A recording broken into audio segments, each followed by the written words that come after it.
The Ontario government will allow the private sector to sell recreational cannabis by April while also handing municipalities the power to veto stores from opening, a move that could create an up to 6-month delay before consumers can purchase the newly legal products in person.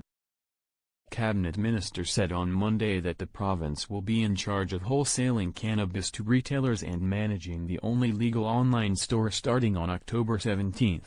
Companies won't be able to open bricks-and-mortar stores initially, but the new regime will be in place by April 1, 2019.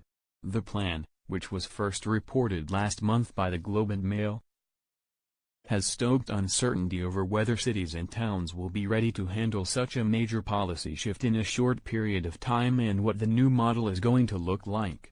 The province was short on details on Monday and will be relying on a consultation process to help design what many expect will be Canada's largest legal market for cannabis. Finance Minister Vic Fedeli and Attorney General Caroline Mulroney said on Monday that Premier Doug Ford's government will allow municipalities to choose whether to allow cannabis stores to open in their communities through a one-time window under which they can choose to opt out. A wrinkle in the plan is that most major communities in Ontario are heading to the polls in October, meaning councillors are gearing up to campaign for their jobs and not necessarily thinking about zoning for retail cannabis.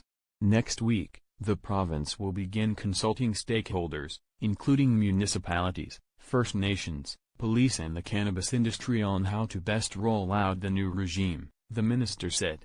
They added that Ontario will study the systems created by Alberta, Saskatchewan, and Manitoba, which are all allowing private cannabis retailers.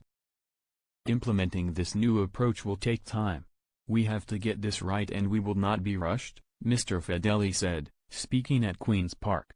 Monday's policy shift does away with a plan created by the former Liberal government to sell cannabis at retail locations operated by a subsidiary of the Liquor Control Board of Ontario, the Ontario Cannabis Store. The Ford government could eventually allow up to 500 private stores licenses, according to industry sources who spoke with the Globe.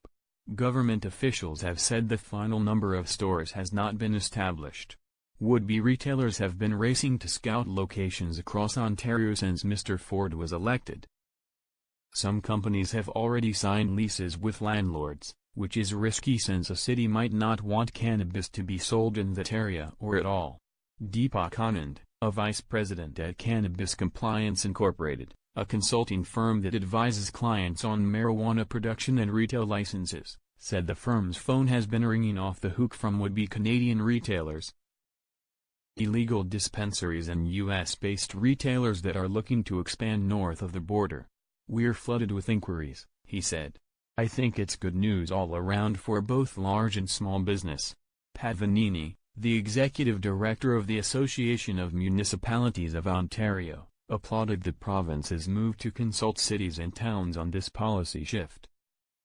She said that it's not necessarily a bad thing that there are still so many unanswered questions because it means that local governments can have a real say and influence how the framework is drafted. The election season will add delays, Ms. Vanini said, as new city councils won't be sworn in until December 1 and the new officials may not be familiar with the municipal bylaw process. I think it's safe to say that no one will be making any decisions until new councils take effect on December 1, she added. I know they said April 1, but it might need to be just a little bit longer than that. The hundreds of illegal dispensaries already operating in Ontario won't be given a head start by Monday's announcement, as both ministers said they were still focused on getting the businesses to close down.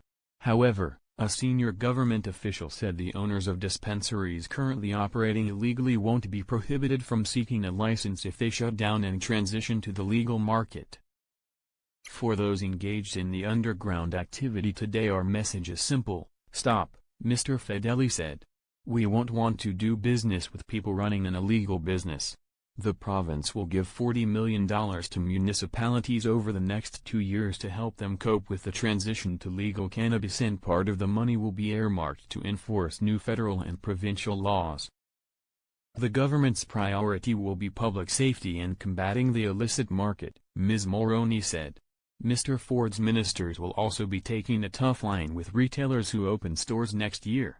If a private retailer is caught selling cannabis to any underage buyer, even once, their license is done, said Mr. Fedeli. Toronto Mayor John Tory said in a statement that he will be reviewing the government's decision and his support will only be forthcoming if Mr. Ford's plan places public safety and public health at the forefront. He wants to see exact details on how safety will be ensured before supporting a private retail model, Mr. Tory's spokesman, Don Pete, said.